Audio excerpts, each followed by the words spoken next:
There are many different ways to buy Bitcoin, but the cheapest and fastest way to buy Bitcoin with cash is with a coin flip Bitcoin ATM. Coin flip ATMs allow anyone to buy Bitcoin with the lowest fees and within just a few steps. Hi, I'm Amy, and I'm one of the hundreds of store owners who partner with CoinFlip. In this convenient store, we host a CoinFlip Bitcoin ATM. We earn passive income, more foot traffic, and we get free advertising done by the CoinFlip team. Getting the ATM was easy. We just contact the CoinFlip team at info@coinflip.tech, and they handle everything with no cost to the store owner. This includes installation, maintenance, marketing, and even 24/7 customer service. We just provide a small space within the store. To get your own CoinFlip Bitcoin ATM and join the monetary revolution, contact CoinFlip today. info@coinflip.tech or fill out the form at request.coinflip.tech. 773-800-0106.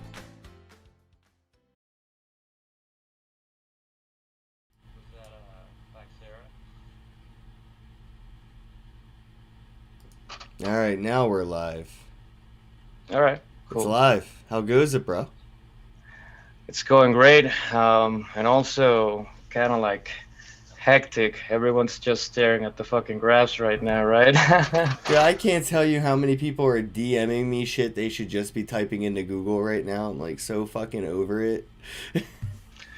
Yeah, I guess that's part of the experience. But all of this growth, I'm not really sure how to feel about it, to be honest. Like, I'm not sure if it's like, how can I say it? Parabolic movement that could have eventually a sudden downfall, or we're going to new paradigms of price development. Well, there was so much institutional money coming in the hundreds of millions, and they're not day trading it, so it kind of set like a pretty stable floor for, the price. And then to see, somewhat of like the retail coming in right now, I don't know, man. It could go either way, but it looks like we have a lot of the institutional stability right now that would probably prevent, like, we're probably not going to see sub 20K Bitcoin again. Like all the institutional money was coming in around that point. I don't think they're going to be shorting it or selling it anytime soon. If anything, they'll probably buy the dips.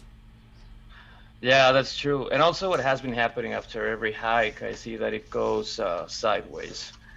So looks like so far it's gonna keep going that way, man. Yeah, I don't think we're headed to see anything to like 70 grand, bro. And then maybe it'll come back down to like 40, 50. But we got a nice long run ahead of us, man. We've had a long winter. The summer is just getting started. Oh yeah, for sure. And what I like about it too is that, well, it's gonna look fun as fuck. A lot of people's gonna try to join or be interested in like.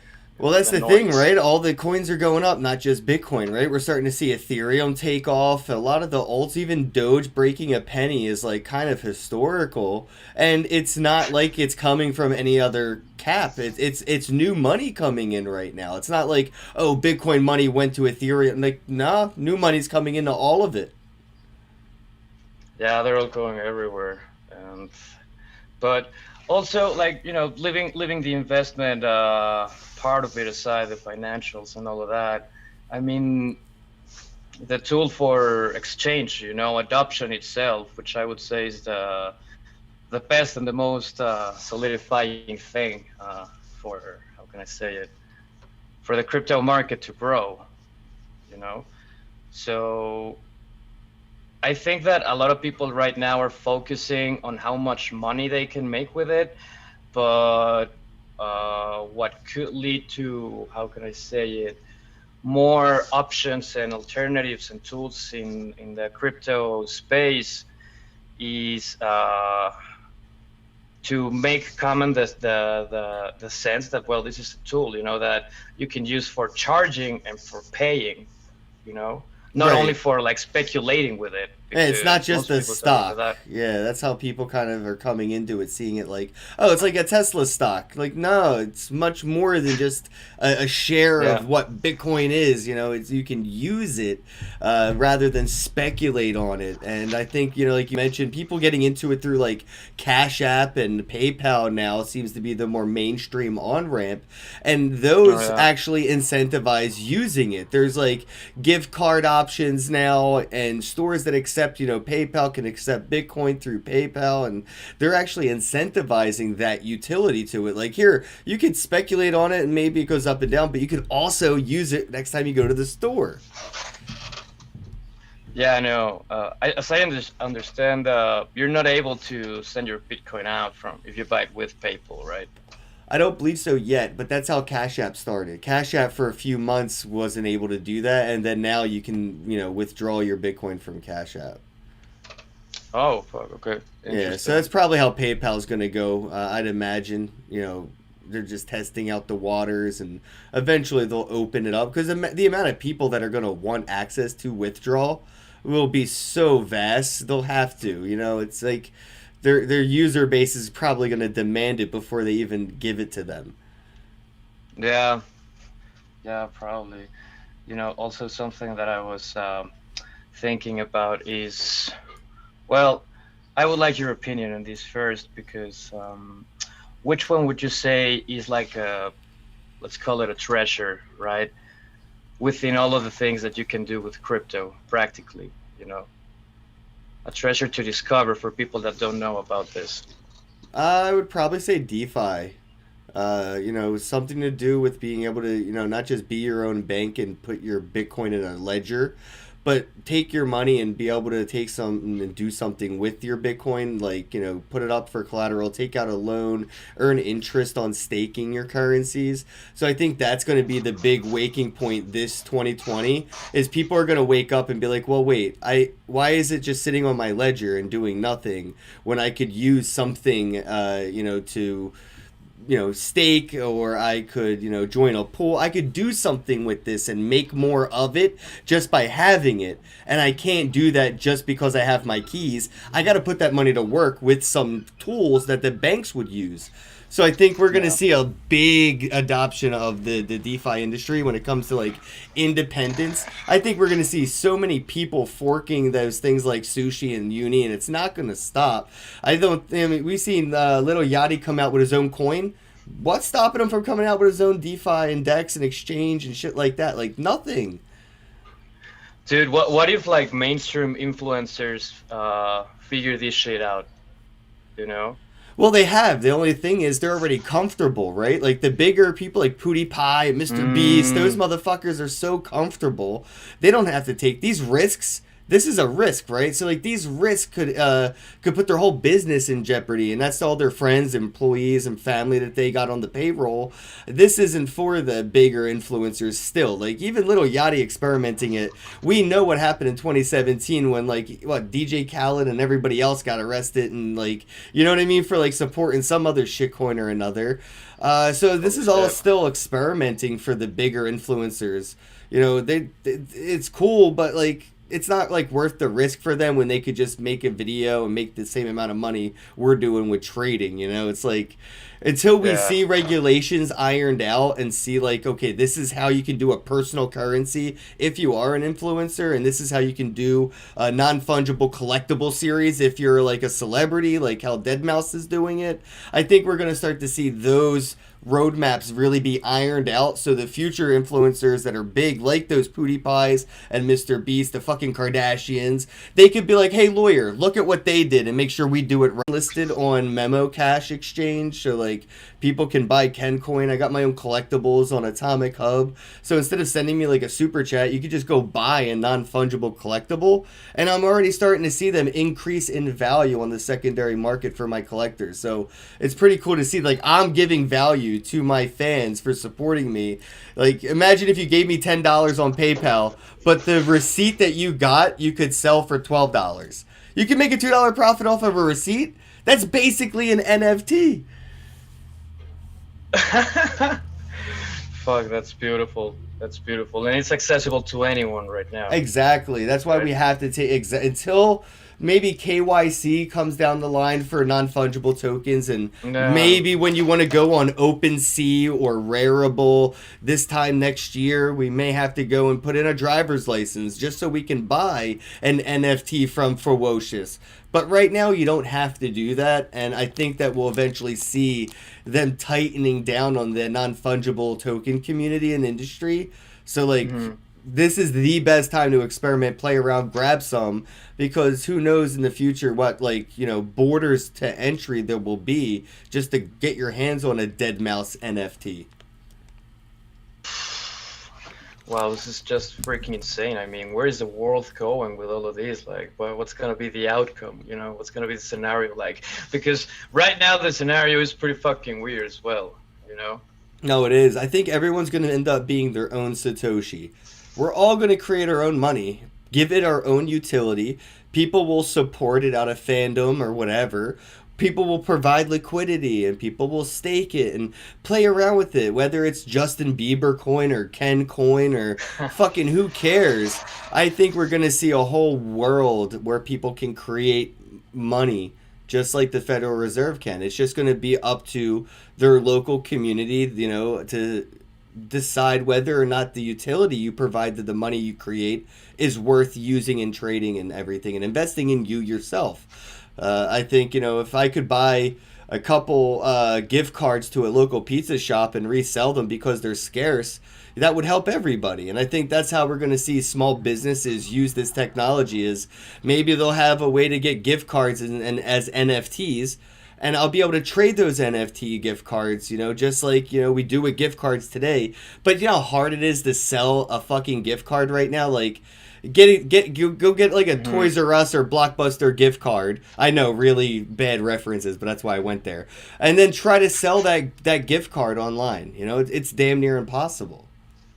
Yeah, no doubt about it. But so we have businesses and individuals that are basically just going to create their own monies and be their own Satoshis. Incredible. It's like the world is just heading towards this path of massive decentralization, but at the same time everything's like still connected. Yeah, I mean, of course we have to decentralize the internet, get away from government run, you know, energy providers and internet service providers that have to worry about, like, you know, governments controlling what can and can't be done on the internet. And I do worry a little bit about that, but this is incentivizing that infrastructure. You know, like the finance and the commerce that we have with blockchain and cryptocurrency, it's going to incentivize infrastructure that can support it.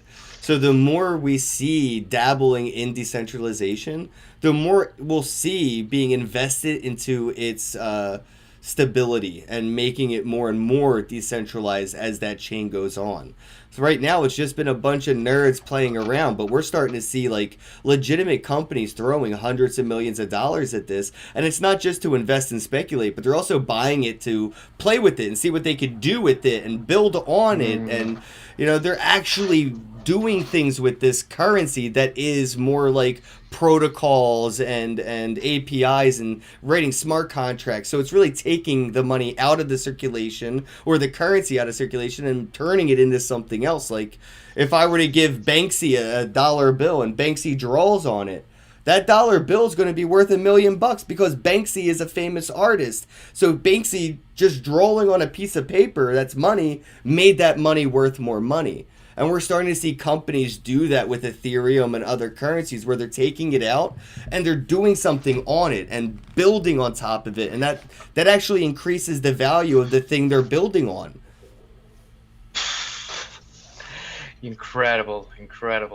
This is, but yeah, like you said, I mean, this is the beginning of it. Like companies that are getting involved are just like experimenting with it, see what's up, see what they can do, and so on, right? And yeah, a lot of people, like the serious money for sure gets in as soon as there's a, how can I say it, common sensation of safety brought by government and regulators. But I would say that that's precisely, how can I say it, the problem that even brought us to weird situations that we're experiencing right now. You know, the fear that makes people attached to desiring sensation of safety, you know, because that gives place to abusers. So I wonder how could these eventually develop in these markets that are growing, because, you know, there's the yin and the yang in everything. So Right. like there's the things that you can do, right, and there's the things that you have to be careful about eventually, you know. Well, fiat has the same problems. I mean, how many times growing up did somebody hand you a fake $10 bill or something? Like, that shit's happened to me enough to know, like, I gotta That's do a true. little bit more do your own research, even when fucking with government issued currencies. Like, I've been given counterfeit money before, and then I got in trouble because I didn't realize it was counterfeit. I went to buy gas, and the guy at the gas station, like, this is fake, called the cops. It was like a big problem. Like, okay, well, what do I do now? You know what I mean? So it's like, we've always had this, and I don't think we have to make Bitcoin feel safer, I don't think we have to make, or people feel safer in Bitcoin. Fiat is making people feel less safe every day. So the dollar and government issued currencies are legitimately losing the faith of the people that use that money every day. So Bitcoin doesn't have to do anything except just be there for the people when they realize they need it, which everybody does. It's just they haven't realized it yet.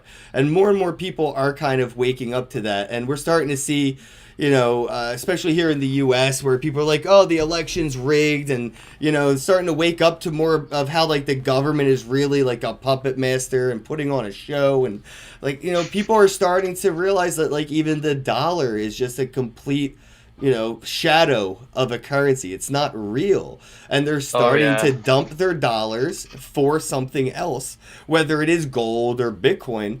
But the people are looking to get out of the dollar faster now than ever, whether it's Pokemon fucking cards or Fortnite skins. People just want to get rid of the dollar.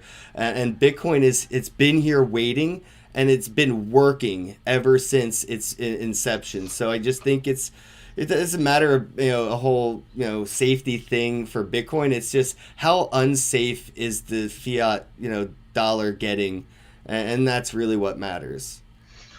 Yeah, you know what could be a perfect way to promote crypto or a motto? Could be a question like, what makes a dollar be worth a dollar?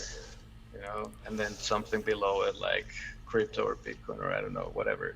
Because like that's a question that you can ask someone and nobody knows the fucking right answer. You know, some people might even say gold, but nobody has any fucking clue. They just use it and they just follow it. They just play the game.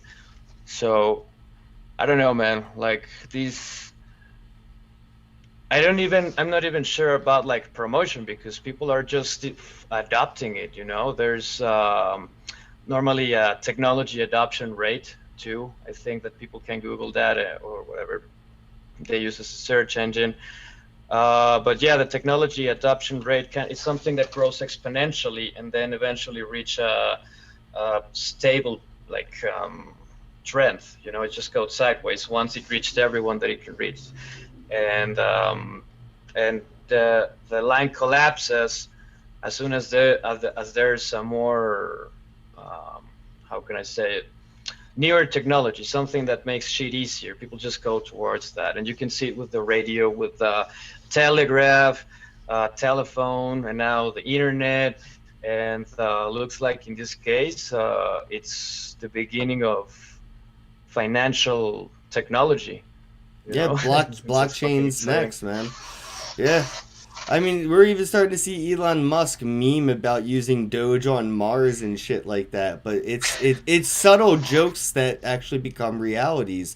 There's some truth to these jokes, and just to see somebody in his position, you know, even kid around like that is like, yeah, but it's not that far off. Like, yeah, I mean, we use Doge here on Earth. Why wouldn't you use Doge on Mars? Obviously, it's just money, duh. Yeah, it fucking works and people use it. It's a thing. Also, so have you gotten into NFTs at all or anything like that, or any of those kinds of like, you know, farming currencies where you could actually like get NFTs for like staking coins? Oh yeah, I saw that. I haven't gotten into it yet. Mainly I've been doing margin trading, um, getting wrecked before the hike, missing part of the hike, and then now recovering. Yeah, this is everyone's recovery point right now. The best thing we could do is nothing. Sit back, relax, and watch. Don't do anything. Don't try to trade shit. Don't try to ride. No, just accumulate some more of whatever you like and just sit back and enjoy the ride. But the more you touch your coins, the less fun you're going to have. Oh yeah, it's a matter of being careful, and I would say that. Yeah, shit, man. I learned this from a very, very, very good trader, and it's more than like knowing or having a sense of what could happen. Also, it makes you successful. Money fucking management. Shit. Yeah, I'm bad at that. That's my weakness for sure. I just spend all my money on weed and hookers. I don't know. It's not good. Yeah. But I would say, yeah, that's the basis for scaling, like, how can I say, your financial position or some shit. But Yeah, man, sometimes, spend less, save more, be frugal, for sure. And I think right now a lot of people are asking me like, "Oh, how do I get into Bitcoin?" And I'm just like sarcastically answering with dollar cost averaging. Like every time someone's like, "How do I get into Bitcoin?" I'm like, "Dollar cost average. That's how you get in." You know how many people want to just dump everything they have all in at once, and I'm like, I get it, it's cool. But then you're stuck at one price point emotionally, It's rather when you dollar cost average, if there's a dip within that week, you can take advantage of it. And it's a good feeling to see the price go down because you're like, yay, I can accumulate more this week. Rather than buying whatever you have saved up all at once and then seeing the price go down and feeling your investment drop. yeah. Yeah, it's better to dollar cost average in, and I mean, $10 a week. What's it gonna hurt? Most people can afford that. Just get rid of fucking Netflix and download movies illegally like a normal person. Fuck yeah, that's actually a very good way to put it. And for example, right now, a tip to take advantage of, I would say Monero for sure. You saw it went down. They got What's up with? delisted. Yeah, but what's up with It's Dash? I heard Dash just got a hell of a lot less private. I saw Fluffy Pony making fun of Dash the other day, but yeah, Monero is definitely a good bet when it comes to the hedge on public versus private blockchains. yeah, Even Bitcoin rumors are having it that they want to implement whitelisted addresses. So, like, even if you have a wallet that doesn't, where you have your own keys, they actually right. want you to get that wallet whitelisted, which means, know your customers. Submit proof of identity for a Treasure or a Ledger wallet, say. So people are definitely going to be looking at privacy coins more. Oh, definitely. And I mean, it's interesting to see the scenario that's taking place around privacy coins because they're delisting them, right? They're banning them in countries, but what happens after that? Like they banned them in South Korea, and I think that right now, I think 70% of some transactions of Monero take place in South Korea, like wherever they ban it, India or wherever, like the volume of it, the transactions, whatever, it just keeps fucking going up, right? So it's interesting to know what kind of environment that could create because also you go to the darknet, to the fucking, what was the name of it? The White House market, right? I think it's the biggest one there. They're not accepting Bitcoin anymore. They're just using Monero. So it has, I would say, a very, very, very, very solid position, and it's gonna follow the trend to go up, and it'd be a good moment to buy it now because since it got delisted from Bitrex, shitty exchange with not a lot of volume, it could, for sure, it's gonna keep going up, but yeah. Yeah, well, the fact is, as they delist coins too, it's kind of like a buy signal though for me, and obviously not financial advice, but the harder they make a coin to buy, the more I want it, if that makes sense. You know what I mean? Like the harder something is to get, I want to get it because once it becomes easily accessible, that's where it starts to see some momentum, and I want to get in before that. And if there's a chance to kind of go back in time and see a coin that had that listing and had that momentum, sort of see a delisting that can hold that momentum kind of artificially, then yeah, I kind of want to grab some of that because it's an artificial hold on something that has some obvious natural momentum. Yeah, it's beautiful. I love how all of this is just becoming very, very, very relevant because, I mean, this is a kind of tool that the more people use it, the more you can fucking do with it, right? And we are in times in which, for sure, privacy really matters because there's a lot of authoritarian, senseless bullshit going on around the world, you know? And well, people still, for example, in Venezuela, let's say, how much cryptocurrencies have helped people over there, you know? Crazy economic measures that have the country like in fucking hunger.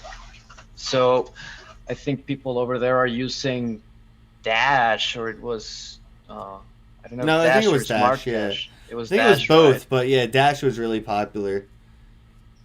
Yeah, that, but it's good. It's a way to fix people's problems, you know, make the world a little better. And also, I've seen that also. Well, something that I wanted to share with you. There's a lot of people that's just going away from Western countries, you know, US, Canada, Western Europe, and whatever, because, well, shit's getting pretty fucking weird. And all over, I'm here in Mexico, right?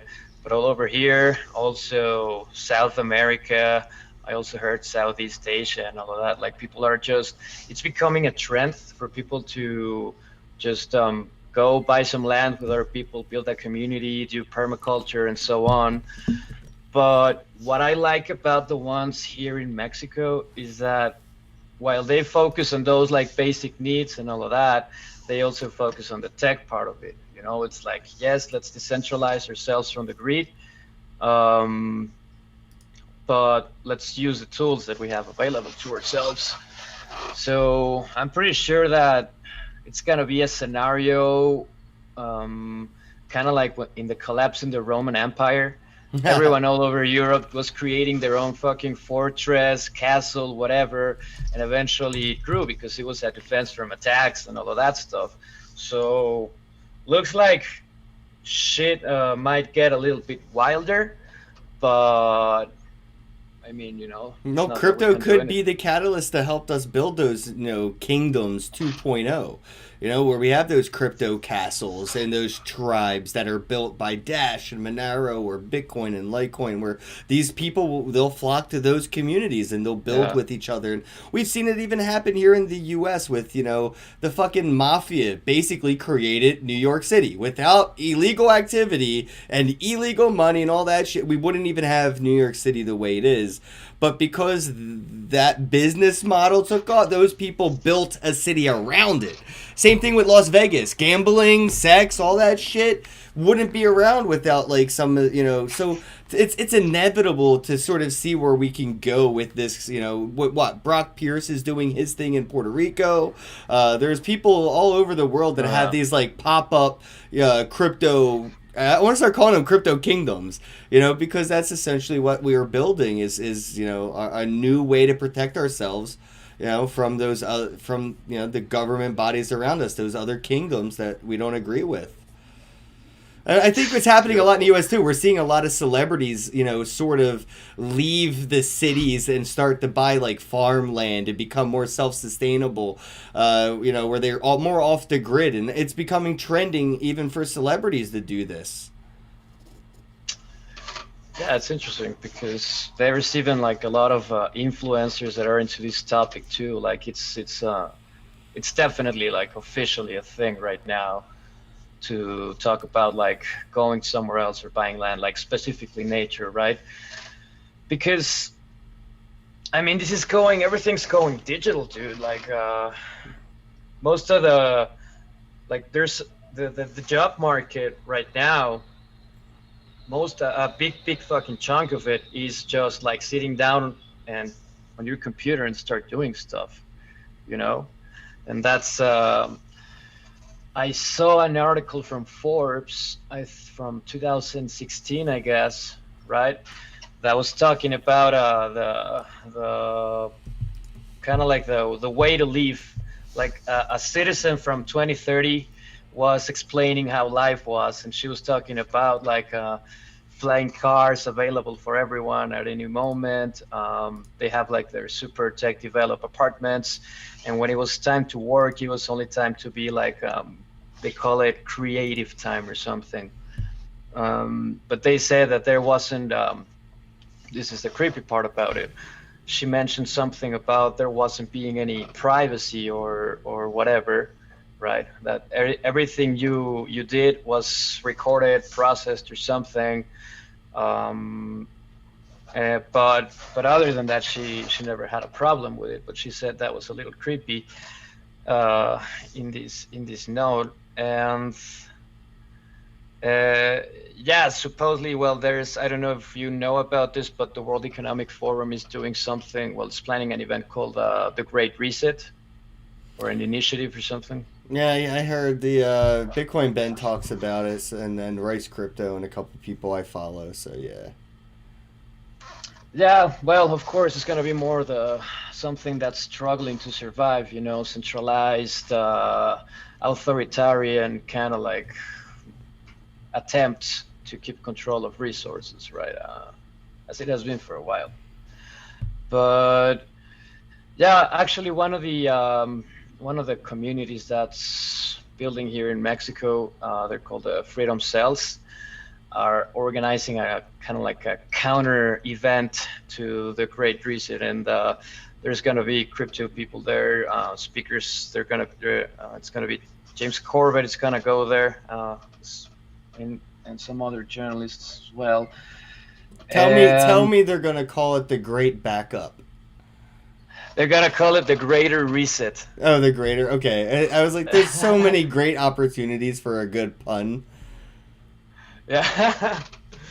Yeah, that'd be good for advertising. When is this the same day or whatever? I don't know. Like, I'm not good with the dates and stuff. This one's going to be January 25th to January 29th, 2021, like in a couple of weeks. It's going to take place in Mexico, in Zihuatanejo. It's a place by the beach, very, very beautiful. And yeah, if anyone's interested, it's called thegreaterreset.org. All right, yeah, check it out, thegreaterreset.org, guys. Yo, forgot to mention at the beginning, happy birthday to Bitcoin, by the way. I feel like Bitcoin has 2 birthdays, which is kind of selfish, but it has like the Genesis block birthday, and it has its white paper birthday.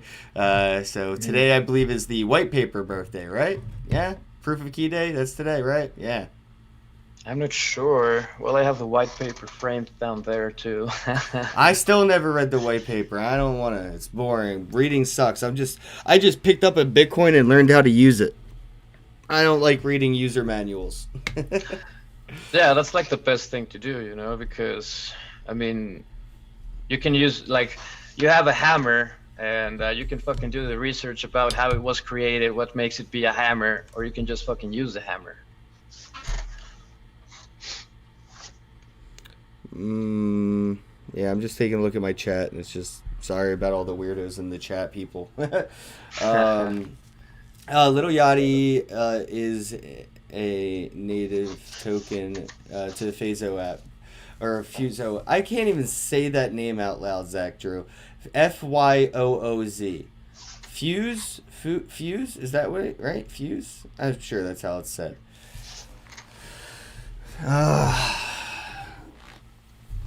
So, is that it? The chat on...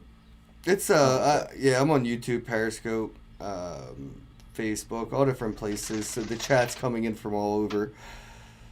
It looks like they might have a bit of a video lag, but the audio should be fine. I don't know why every once in a while it lags out like this, so I do apologize to people that are watching for the video lag. but the audio should be perfect. I'm just going to try to close some of the windows I have up, and it should work. I'm watching it on my phone, and it looks a little laggy. But, yeah, maybe it's just my phone being weird. So you said you're out in Mexico. What's the local vibe like when it comes to crypto? Are there any local Bitcoin meetups or any local stores that actually accept it, or do you have a Bitcoin ATM machine that you can kind of go to? I'm just curious, what's the in real life local crypto scene like for you in Mexico? Well, over here there's not much knowledge about crypto. I mean, the people that know about it, most of them just see it as a tool for financial speculation. Same here. Of course. US, no different. Right.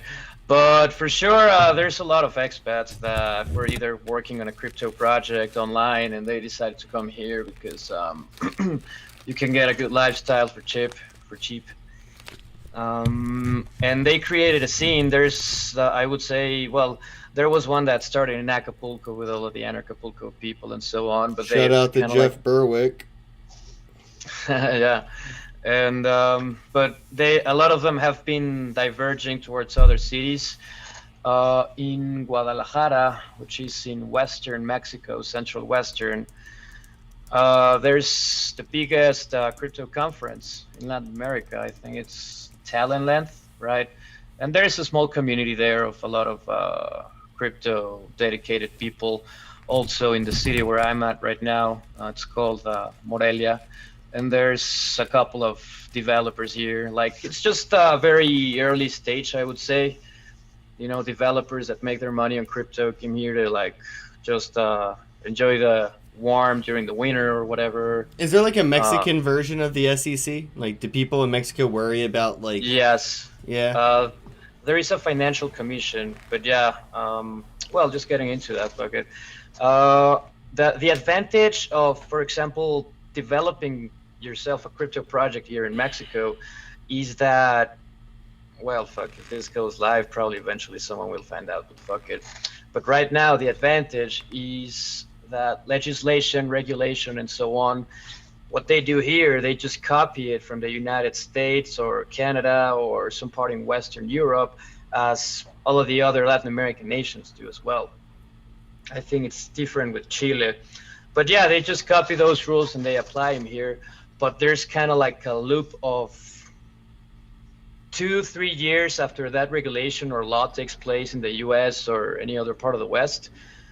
Down here, it takes a couple years more, because normally all of the processes that go on up north, there's a delay for them to take place in here, but they can take place in here, and you can take advantage of that legal loop to make something yourself and avoid regulations and avoid taxes or whatever stupid shit comes from a new fintech law in this case. I think you can issue your own coins right now without any and promote them and so on legally, because there's nothing that prohibits you from doing it here in Mexico. And what else? Also have crypto ATMs, and the taxes, since there's not a big financial culture here in Mexico, the taxes on trading, precisely trading profits, are super low. I think 16% the last time I checked, which was 3 months ago. So yeah, there's a loop of opportunity here. Oh, and when it comes to the crypto ATMs and all the other environment, there's a couple of them. I know there's some in Mexico City. I have used them. None of them require any registration or ID. There's another one in the city of Guadalajara, but I think that one closed during all of this COVID shit. But that's also what I like about in Mexico too, and the crypto community itself, because since most of the freedom advocated people or those who called shit hitting the fan or whatever knew about crypto, the number of people that use it, know how to trade it, and so on here is huge. Right. So if you get paid in crypto, it'd be pretty easy to sustain yourself here in Mexico, and and for sure even with some luxury too. Do you get paid in crypto? I'm just curious, like, do you accept crypto as payment, or do you just have to buy crypto after you get paid? No, I do consultation, financial consultation. So I charge my customers with crypto, but I have like little guides that I give them on how to buy it, and also how to use it and so on, right? Like these are the places where you can get it, and if you pay with this, the tax office is not going to know, so it's up to you to pay your taxes now. It's voluntary, right? How it should be. Precisely. But yeah, I'd rather get paid in crypto. Same.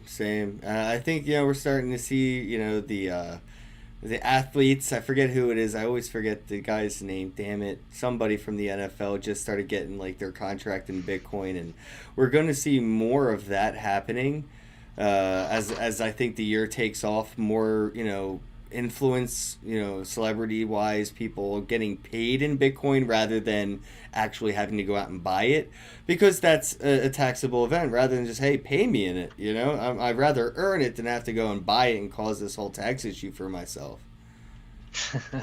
And also the thing, what I suggest people a lot too, if they get paid in crypto, is a money management, because let's say the potential for every dollar that you get right now, like the potential for it to become $10 in the future, like the chances are very, very, very high right now. Like for example, if you were paid $1,000 in March, you would have, how much? It was 4,000 or something, like 9 times that or something around that, right? So I would say that, like, consider what you need, what you want to spend, but leave also like a little space too for like holding, and within your holds, if you want to speculate, I would say just take risk a little bit of it too, like, because sometimes people like to go wild and just play with everything, and I committed that fucking mistake too, dude. All of my funds, I had them on a margin position, so I was 30 satoshis away from my target, and then I passed out. I went to sleep. I didn't set a stop loss, right? So I got liquidated. Yeah. yeah. So money management is key to not how can I say it? To not drown in this game. Yeah, and some people, they're never going to get into managing money because they never done it anyway. So I don't want to have to put that burden on people, and I really don't. I don't necessarily think it's that important necessarily. Like, obviously it should be, but there's the majority of the people that exist on this planet don't even have a couple $100 in a savings account for an emergency. That's how bad they are at money management. But they still have like their rent paid or whatever. They have a phone bill and car, and shit gets done. I think that's how they'll use Bitcoin too, maybe. But the byproduct of it will make people more frugal. You get your paycheck, you realize that if you don't spend it now, you're only going to get less with it later. Eggs go up, bread goes up, gas goes up, cigarettes go up. So if you don't buy something with the money you earn today, by tomorrow, you're actually going to get less for that money. People are starting to, realize that aspect, and I think we're going to see them get more frugal as they start to use Bitcoin like they use fiat dollars, where they're just like, instead of spending it on this, maybe I should just hold it for a little bit longer and maybe I can get more of that. That possibility was never there with the dollar. Yeah, it's interesting, the polarity here that's taking place right now, because you got the traditional systems and everything just going down and these new alternatives going way up. So, the point in which it's becoming, I would say, something to consider is like how obvious this shit is getting, you know? Like as it goes, it's getting more and more obvious. So as soon as that hit mainstream, and that develops exponentially normally, right? So I'm pretty sure that... Yeah, wait for the fad to catch on. We haven't even gotten to the celebrity fads yet. We're like, you know, the Kardashians are making fun of each other because who has who Bitcoin more than who. Like, that's eventually coming, and that will strike that into the houses where, you know, most people didn't care about who wore Air Force Ones until Stomping in My Air Force Ones came out, and it kind of set a cultural precedence, and now everybody cared about Air Force Ones from a fucking rap music video song. You know what I mean? Like, that moment will happen for Bitcoin to where people, no matter what high school they go to, it'll become one of those things like, oh, you don't have any Bitcoin, oh, he doesn't have any Bitcoin. Like, that's it'll become a thing where, you know, the trend hasn't even been set to that level yet, but it will get there. Like, fuck, dude, even Pokemon cards are still more popular than Bitcoin. Oh, man, no, we're way too early. This is 30,000 ain't shit, and we're still way too early. Do you think it's gonna get mainstream this year? This year, yeah, I really do. 2021, we're probably going to start to see banks looking to acquire companies in the industry that have protocols and bags. You know, they're not going to want to go out and buy these things or build them themselves when they can go out and acquire companies that have already put in the legwork. And I don't care who's behind what company. Every CEO's fever dream is to be bought out. They want to exit. You know, they want somebody to come at them with so much money they just can't say no. And now they get to live on a yacht and they don't have to work anymore. That's a CEO's dream. So a lot of these blockchain companies and crypto companies, fuck, Coinbase included, are waiting for the day somebody offers them so much money that they can just say, all right, here, it's your problem now. And I think that in 2021, we're going to start to see that happen, where, you know, the year of acquisitions. And by mainstream, I don't think it's going to start with the retail investors and the mom and pop. And, you know, like, I think it's going to start straight from the top. We're going to see institutions kick off mainstream adoption well before the retailers have a chance to. Interesting. What do you think is going to happen to MasterCard, Visa, and all of those, like, payment processor? They're going to be fine. They don't give a shit if you use Bitcoin or dollars or pesos or fucking whatever. They really don't care. They just like to move money. So as long as they can be useful to help move Bitcoin, they'll probably just become the next version of a software, hardware, wallet, you know, bullshit. I mean, look, they already have a deal with Coinbase. Coinbase can issue Visa just like Wells Fargo. They are legit Visa issuers. You can get a MasterCard, I think, from BitPay now. So, I mean, they're already working with crypto, you know, versions of what banks already do. So I think they'll be fine. They have nothing to lose. They're like in the perfect position to win no matter what. Yeah, well, they're kind of like being the big players in the game. But also the political side of shit, like, because I told you, like, yeah, the adoption is growing, the price is growing, but the scenario is just, you know, well, I mean, it's new too. It's uncertain, it's unknown. So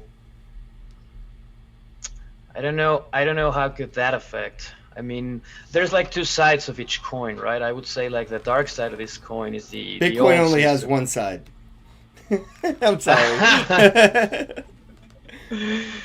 That's it, though. But yeah, man. I mean, as governments put all of these measures going more authoritarian, trying to do more KYC, like there's also more options being developed too. Like I think there's gonna be a Uniswap between Bitcoin and Monero developed soon too. That's gonna be huge. And I heard of another. I don't know a lot about this, but I've heard of an exchange that is gonna be. Well, not precisely exchange, but a swap, atomic swap system that is going to be like between every fucking blockchain there is. Have you heard about that? Yeah, atomic swaps. Yeah, I've been waiting for that. Interoperability is just a matter of time, you know, and it's starting with wrapping, you know, it's starting with wrap the Bitcoin and wrap this coin and we're even starting to see people wrapping NFTs and things. So I mean, the interoperability is coming, and atomic swaps are inevitable, especially when we have the easy. Not so much, I wouldn't say the easy solution, but like the placeholder solution that is Changely or Change Angel, block trades, all these places where you can just swap coins like Uniswap or whatever. Like, they're great placeholders for the things that are coming next. Oh, beautiful. How is that gonna affect the exchanges? Oh, fuck, the exchanges are fucked. Why do you, the exchanges make as much sense as Blockbuster. It makes none. Why? I predict that in 2021, we're going to see more wallets used to do what exchanges do than exchanges. Wallets will be taking over the exchange game because you don't need an exchange if you have the right wallet. Beautiful. But also, like, another, let's say, I mean, I don't want to be kind of negative or anything, right? I just want to point out, like, the fucking shit to look out for. But for example, something about regulation, the U.S. government or something, Department of Justice blacklisting Bitcoin addresses or something, right? Do you think they could do something like that? I mean, it was a proposal or something for a bill. Yeah, I mean, it's definitely possible. I've been worried about it for a long time, especially when we have those, when you have to worry about like what the merchant services use, right? Like the stores, their point of sale systems, the way that they accept Bitcoin isn't the same way you and I would with a peer-to-peer wallet. They have a middleman accepting that payment in between you and that small business most of the time, whether it's Coinbase service or Coinbase customer or whatever, and then the Coinbase merchant. And I don't know. There's all these merchant services. Anyway, yeah, I mean, try to go to a store that accepts Bitcoin and spend something you got from the deep web or dark web or whatever, and it's blacklisted. The store will tell you right at the register the Bitcoin you sent was no good. It's like handing them a $20 bill with ink on it from a bank robbery. They're going to tell you we can't take that money. So it's always been a problem, and the problem's only going to get worse. I just hope that maybe it incentivizes these small businesses to become more and more of their own banks and get away from those merchant service payment solutions and just open their own wallet and accept it themselves right there. Just like, when you walk into a bar, sometimes they're like, $2 beer. And then they're like, oh, it's $2.50 because of tax. And you're like, oh, I only got $2. They're like, all right, they just put the $2 in the drawer and say, don't worry about the tax. We'll just keep it between us. I think that will transcribe to just send me a few Satoshis. We'll keep it between us. Beautiful. But I like it, man, because there's already some people that are doing that. I'm pretty sure. Like, the world's pretty fucking big. And, well, for sure in Russia, like already doing business under the water with crypto. But I would say that, yeah, that's the other part that's going to scale. That's the other part of the adoption. For example, in Mexico City, there's a famous dark market where you can find all kinds of shit, drugs, weapons, cars, whatever, right? And as soon as those people find out what they can do, like, for example, even with privacy coins or all of these tools. Oh, fuck the criminals, bro. Fuck that. That's small time. You got to think politicians, lawyers, senators. Wait till they see what they can do with this technology. You know what I mean? Like, dude, they're the biggest criminals of all. Yeah.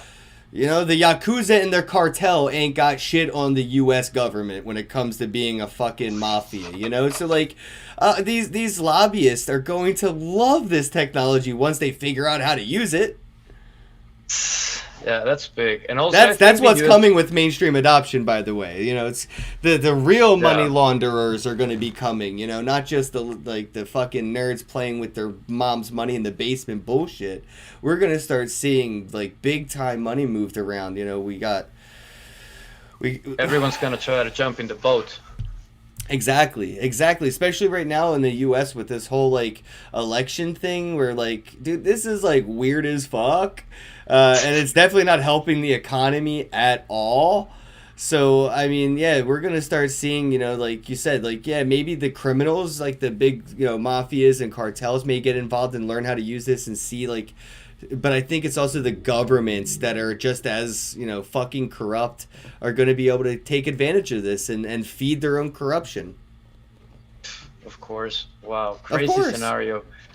Seems exciting. It's not just for us, you know what I mean? This isn't just for us. This is for everybody.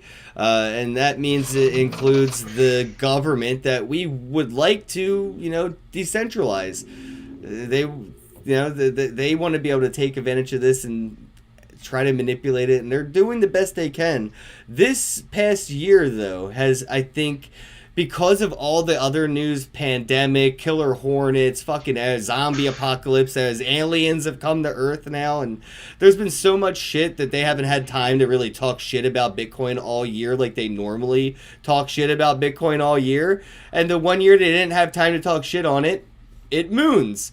And I think that, you know, this year we're going to see them kind of backtrack and kind of try to make up for all the dumbness, you know what I mean? Like the clips from the mainstream media for the past 10 years are basically idiots talking about how the internet works, and all they understand is email and the @ symbol, and .com is like, they didn't get it. So I think we're going to see that narrative completely change this year, where even the mainstream, you know, media is finally going to start to be like, yeah, we were wrong.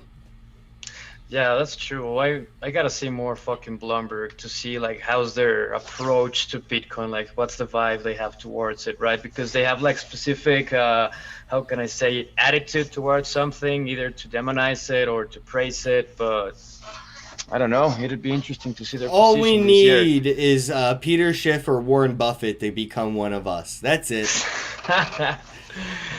Fuck, let's see how that goes. It could happen. 2021, man. It could happen. Warren Buffett, Peter Schiff. I mean, there's a good chance one of them's going to cross over and come to the, I want to call it the dark side, but it's just the orange side.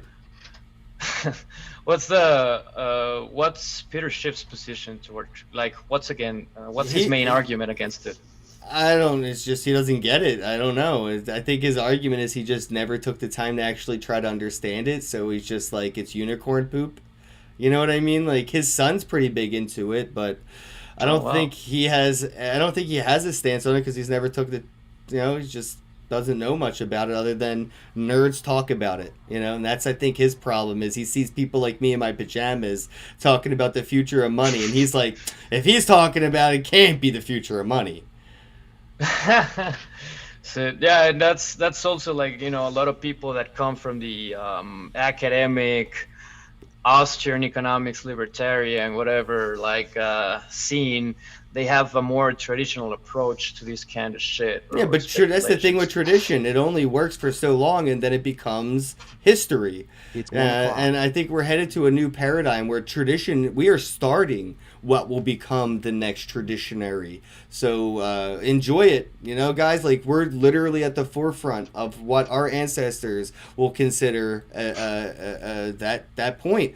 I want to give you a chance to let people know where they can get in touch with you. Maybe if they need a consultation or something. The floor is yours. Let people know a little bit about you and where they can get you. For sure.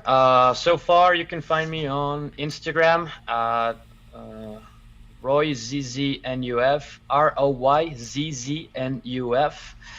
And yeah, so far on Instagram, but I'm gonna set up more social media stuff. I've been kind of like working more between, you know, contacts, physical kind of shit. I'm just starting like my digitalization of myself and all of that trip. Picked a good time for it because everyone's going virtual now, man. Roy, thanks for coming on the podcast, guys. Thanks for everyone watching live. Zach Drew, I see you in the chat, man. Appreciate all the information that you were providing. Zach Drew was basically a part of our podcast without being on the air, so thank you. PFC Wells, hola, bro. What's up, Trek? I remembered it was you this time, Trek. See, PFC Wells, Trek, I remembered it was you. Shout out to everybody who tuned in. Stealth Trader, how goes it, bro? Everybody that stopped by, thanks again. Don't forget to share this out. And as always, have a day.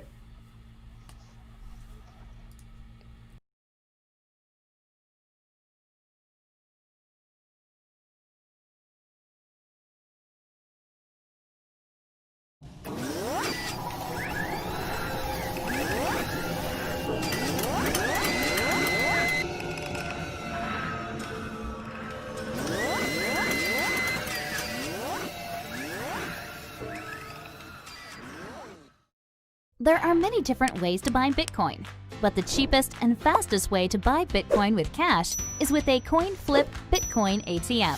Coin flip ATMs allow anyone to buy Bitcoin with the lowest fees and within just a few steps. Hi, I'm Amy, and I'm one of the hundreds of store owners who partner with CoinFlip. In this convenient store, we host a CoinFlip Bitcoin ATM. We earn passive income, more foot traffic, and we get free advertising done by the CoinFlip team. Getting the ATM was easy. We just contact the CoinFlip team at info@coinflip.tech, and they handle everything with no cost to the store owner. This includes installation, maintenance, marketing, and even 24/7 customer service. We just provide a small space within the store. To get your own CoinFlip Bitcoin